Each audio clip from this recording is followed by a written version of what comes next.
This is Weekly Woman by Jubilance for PMS. So, welcome, Marlous. We're so excited to have you on the podcast. Welcome. Thank you. Thank you so much for having me. Yes. Well, I'm excited to hear more about you today and your tall blog, which is so exciting because I am 6'3". So, Oh, wow. yes, I'm also tall. So, excited to hear more about that. But first, I want to get started by talking a little bit about where you are. Where are you right now in the world? I'm in the Netherlands. Amazing. It's, Whereabouts? it's a tiny country in Europe. Oh, So that's great. fine. What city are you in? It's called Eemnes. Hmm. It's a really small village. So I don't Oh, think many people heard of it, but it's right in the center of the Netherlands. So oh, amazing. What's your favorite part about living in the Netherlands? um, I think um, I know my least favorite part, it's the weather. Okay. But I think my favorite part is the people and how they are and that things are really well arranged here. So I Hmm. always said like I would love to move to somewhere where it's warmer, but as long as I'm still working, it's probably best to stay in the Netherlands because everything's so well arranged. Oh, that's great. Yeah, I miss your like universal health care in Europe. Exactly. And Yeah, things like yeah, that. Yeah. yeah. Um, the Netherlands is Where so are you? I'm in New York City actually. Oh wow. Yeah.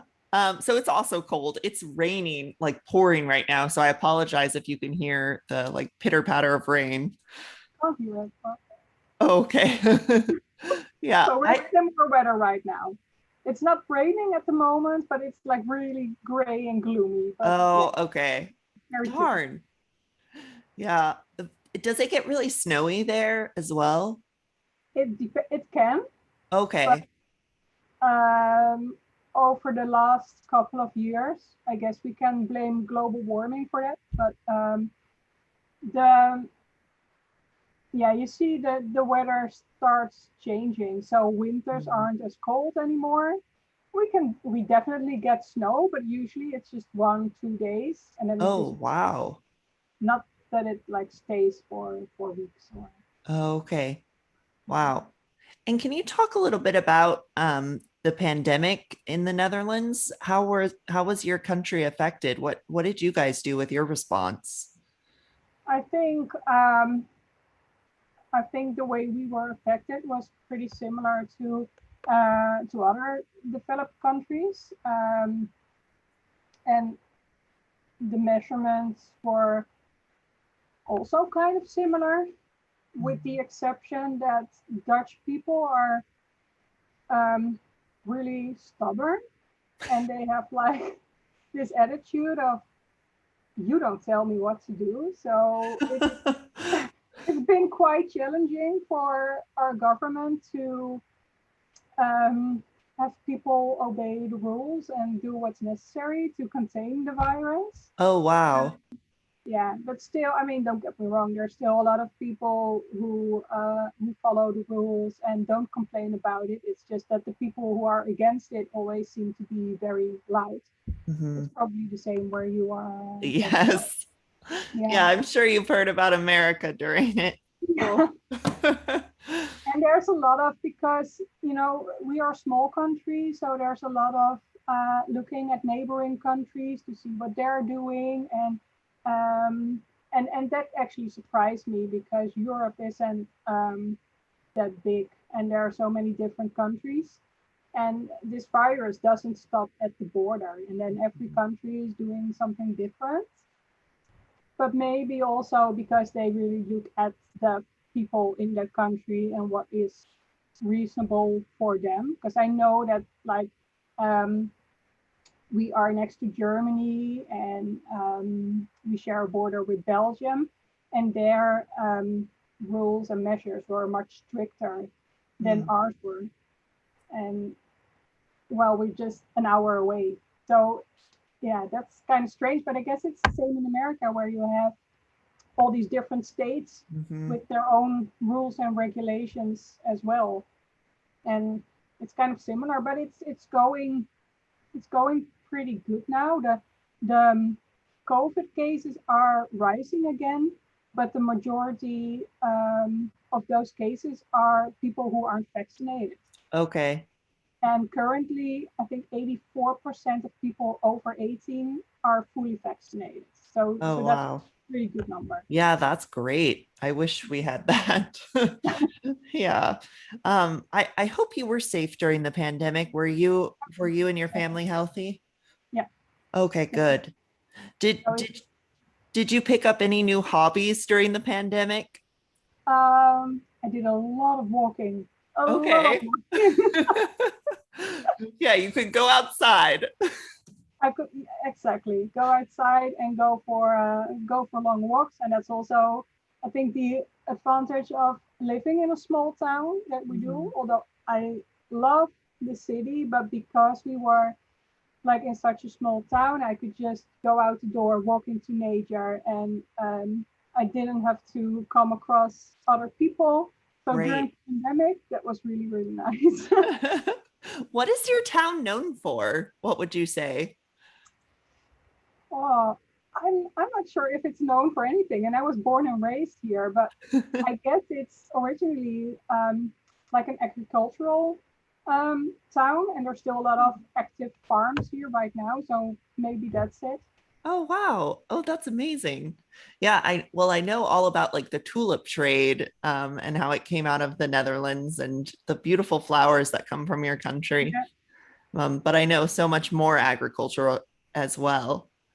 yeah, yeah. Here it's a lot of cows. Okay.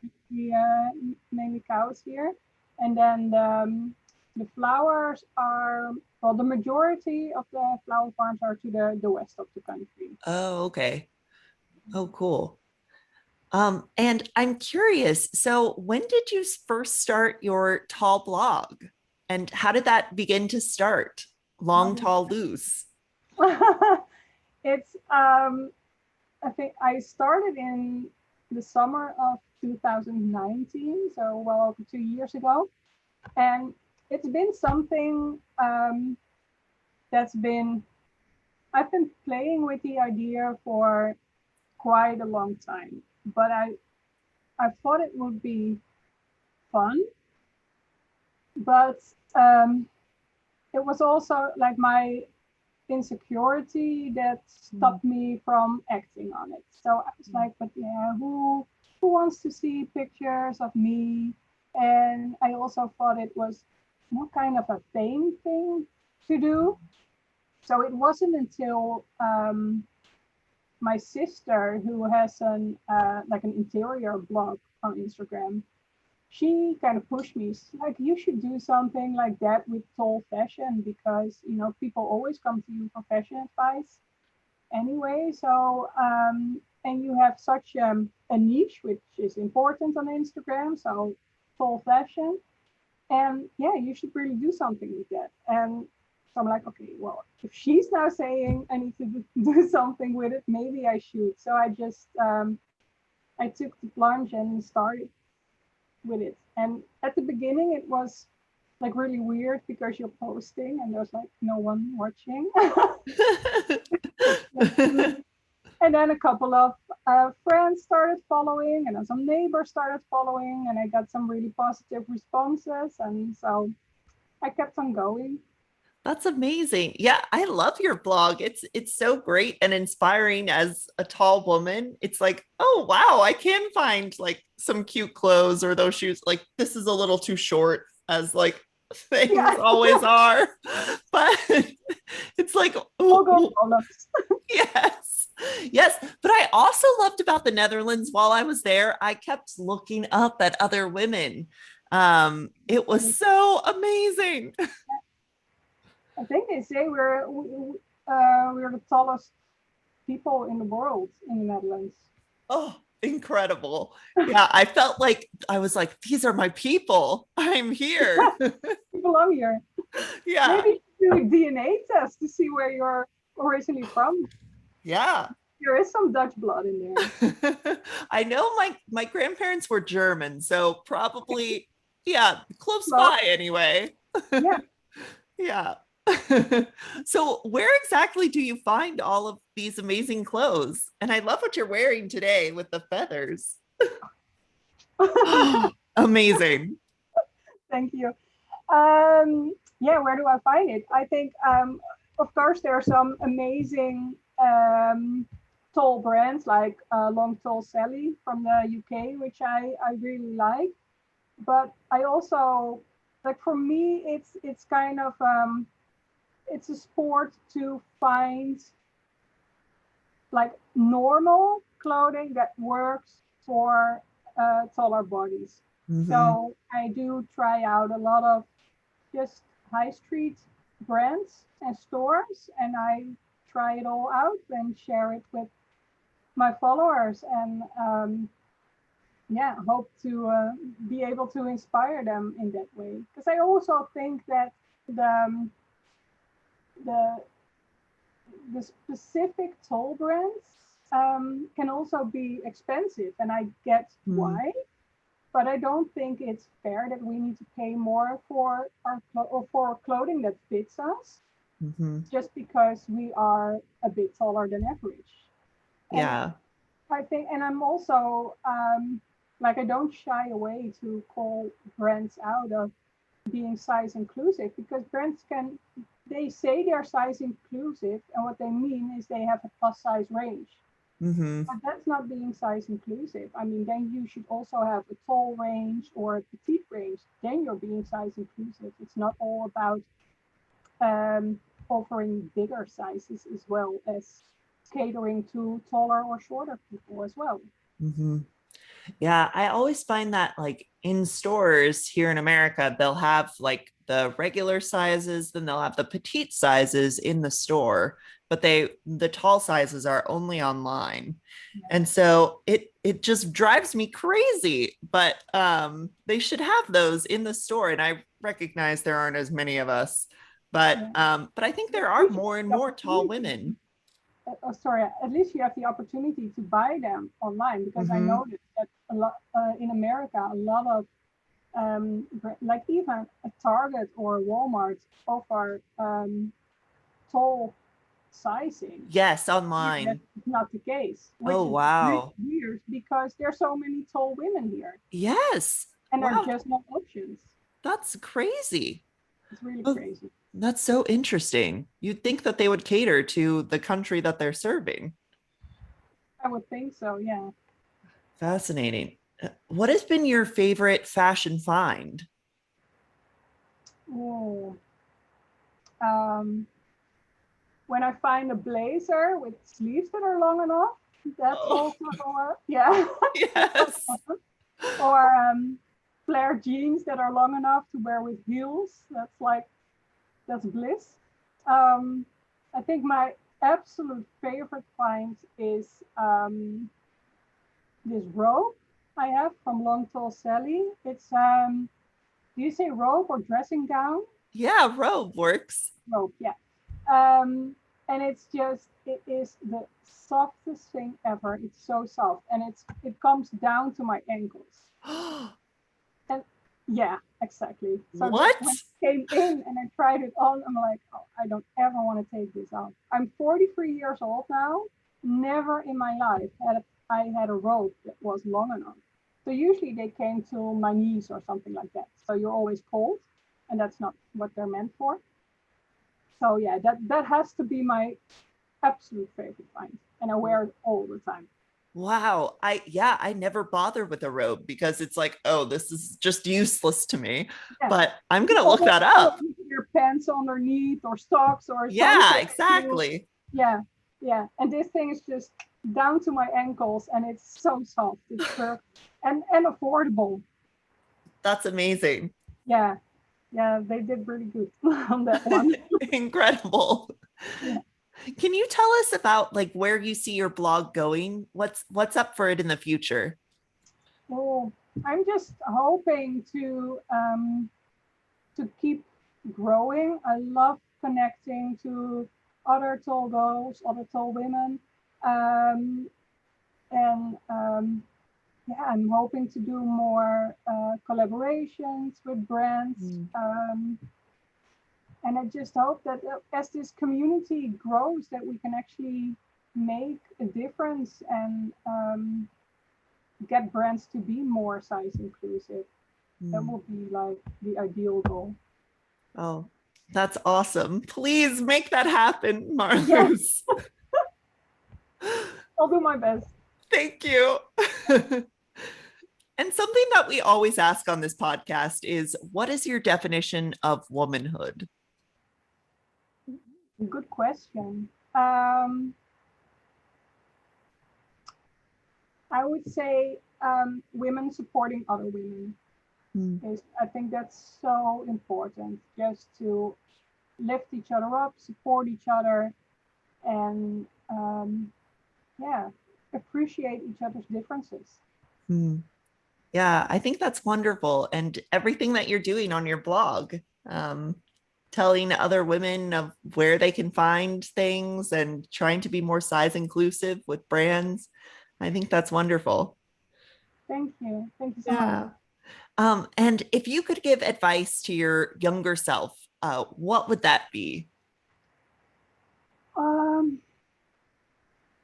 just to enjoy life and not care about what other people think or say, or like as a child I wanted nothing more than to just blend in.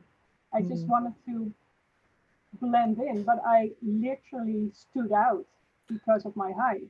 So that was always such a struggle, and that made me so self-conscious. So yeah, I would say to just enjoy your life, you do you, and don't care what other people think. yeah. I think that's awesome. That's advice I needed for my younger self as well. Yeah. We did stand I think a out. lot of people still need it today. Yeah. Yeah, yeah. Yeah. That's wonderful, Marlous. Thank you. Thank you. Um, and is there anything else you'd like to add to our listeners today? Uh, I think maybe a good thing to point out is, um, of course, there like to being tall, there's a lot of obvious um, practical problems that come along to it. There are also advantages, like I can always see at a concert or at a movie, or that's never a problem. I can always reach the top shelf. But there's also, and I had a therapist once referred to it as the tall women syndrome, and that's a lot of tall women or tall girls are um, perceived as being very how would you call that, um, very secure, Hmm. very what's the word, Insecure? um, very confident. So people Oh, think you're very confident um, just because of your appearance. hmm. Hey, you literally stand tall and people perceive you as being very confident, but like of course we have the same emotions as everybody else. And for myself, I was really shy and insecure. So if you grow up feeling that way, but people always perceive you as being very confident, Hmm. that can mess with your head because people always treat you differently than what you actually feel like. And I learned that that's something that um, a lot of tall women struggle with. Of course, not all. I mean, obviously there are tall women out there that are very confident, but just not all of them, and that can be yeah, that can be a struggle. Mm, But that's something to be mindful of, I think. yeah. That's so interesting. I've never heard that put so clearly before. Um, that like you are like tall, you literally, as you said before, you stand out in a crowd, but we have all these different emotions that we're dealing with. And we might not be that big on the inside. Yeah, exactly. Hmm. Yeah. Yeah, that's really interesting. I know for me, it was really hard, like being tall, standing out, being so much taller than every guy in every class. Yeah. So it took a really long time to start dating because of the height differences and just like that You confidence need to that came with grow it. first. Yes, exactly. Grow. Was always the tallest in class. And in elementary school, at gym class, I don't know if they still do it like that, but you needed to line up, and they always did it according to height. So the smallest uh, at the beginning of the row, and then the tallest at the end of the row. And all through elementary school, I was all the way at the end of the row. So you got all the girls, then all the boys, and then there was me at the end of the row. And like looking back to it, I'm like, that's so wrong to do it That's like not that. helpful. No, Yeah. absolutely not. I mean, just like let the kids make group or divide them into groups or let them choose groups themselves, but don't line up according to height. That's so weird. Yeah, that's strange.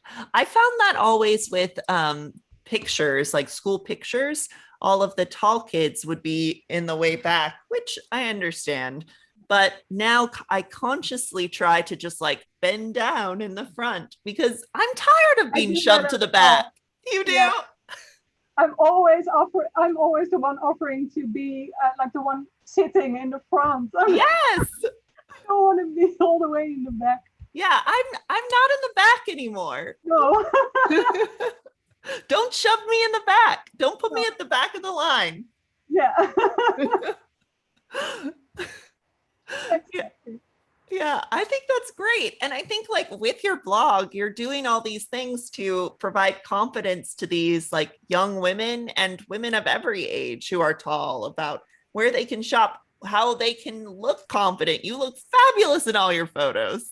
Oh, thank you so much. Yes, everyone should check out her blog, Long Tall Loose. Everyone go to Instagram and look at it now. Thank you so much. Yeah. Luce, it was so nice to get to talk to you. Thank you. I loved it. Thank you so much for having me. Yeah, thank you so much for being on the podcast.